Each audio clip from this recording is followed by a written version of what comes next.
ભરૂચમાં એસઆરની mapping notice મુદ્દે ભારતીય રાષ્ટ્રીય કોંગ્રેસે આવેદન આપ્યું છે। દસ્તાવેજો જમા કર્યા બાદ પણ નોટિસ મળતી હોવાનો આક્ષેપ છે। વૃદ્ધો, બીમાર અને વિકલાંગ મતદારોને ભારે હાલાકી પડી રહી છે। ડીએલઓ પાસે દસ્તાવેજ આપનારને નોટિસમાંથી મુક્તિ આપવાની માંગ કરાઈ છે। જિલ્લા કોંગ્રેસ પ્રમુખ રાજેન્દ્રસિંહ રાણાની અધ્યક્ષતામાં કલેક્ટરને આવેદન આપવામાં આવ્યું।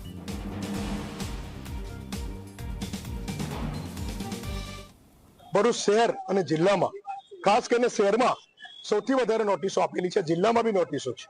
ત્યારે 2002 ની કામગીરી મતદારીમાં નામ છે, 2025 ની મતદારીનું નામ છે, એનું પ્રૂફ છે, છતાં પણ એને નોટિસ આપીને પ્રાંત ઓફિસમાં કે મામલતદાર ઓફિસમાં હાજર રહેવા માટે નોટિસ આપો। તો અમારી માંગણી છે કે જે તે બુથ પર, જે તે સ્થળ પર જઈને એનું ચેકિંગ થવું જોઈએ। બીએલઓ આપણી પાસે છે, એ વ્યવસ્થા ઊભી કરવી જોઈએ।